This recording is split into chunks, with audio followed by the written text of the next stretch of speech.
I'd always wanted this car. Had the model, the Matchbox model, when I was 5. So I looked specifically for a 4.5 Vanden Plas Tourer original.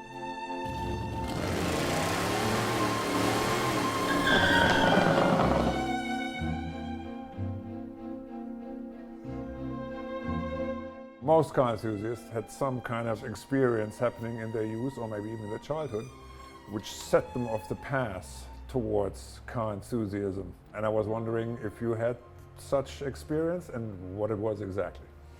Always loved cars as a little boy. And this car in particular, I had the Matchbox toy when I was 5 years old. And I told myself one day I'll have the real one. And about 60 years later, I was able to do it. I was always amazed how things worked. I am an engineer, and I used to build my own cars and engines when I was in my teens. But I'd always loved building and fixing things, and so that was natural for me. When did you get into collecting all the cars, be interested in them, keeping them up? I still own my first collector car. I bought it in 1974. It's a 1951 MG. And people say to me, why did you drive such an old car when you were at college? I said, well, it was only 23 years old. It'd be like driving a 1997 Honda Accord today, which as a college kid you would. So you kept holding on to cars you bought over a lifetime? No, I've got rid of them too. I've Right. made some terrible decisions. Right. My first car I ever bought, I was 12 years old, and I went to the local dealer in his kind of back lot.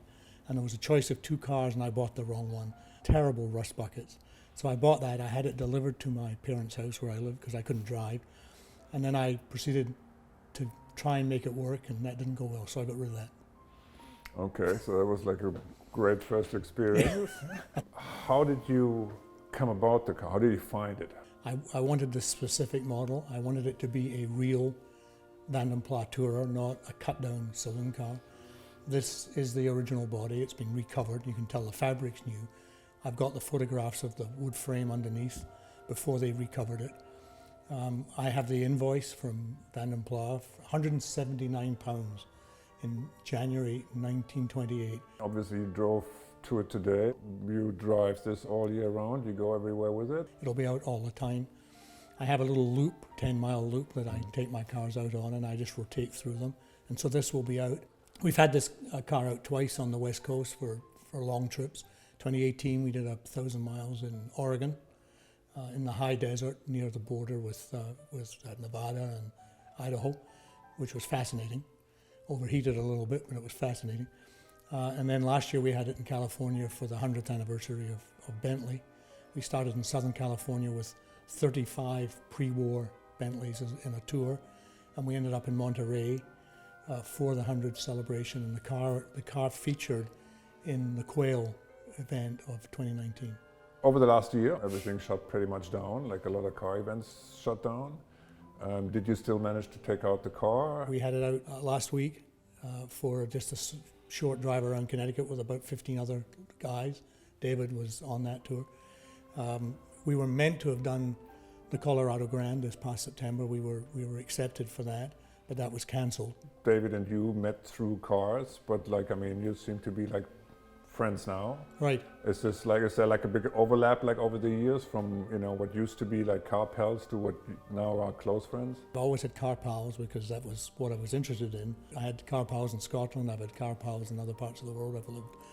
But it is a like-minded group. We enjoy them. Appreciate that you're coming out, that you'll take the effort to bring the car here, drive over, that you donate it, that you're like going to be in the piece and so forth. So I'm kind of like trying to want to use this interview series also like a little bit as a brainstorming and see if we can come up with maybe more ways, if the car community can do more in order to support people who are like going through difficult times and according to the circumstances with lockdowns and all of that. I mean, I think what you're doing is great, and obviously this can get to a wide range of people because you can publicize it and put it online.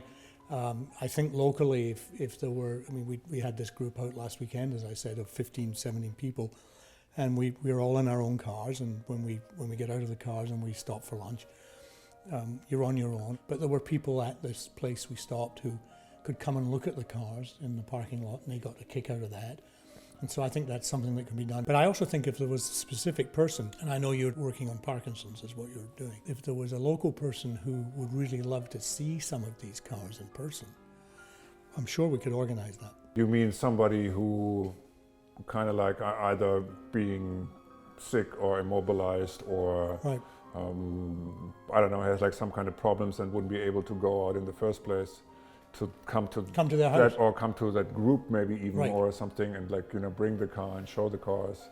Yeah, that's a great idea. This is why I like this input. We don't take a lot of pushing to get our cars out. You've seen that with the people you've had today.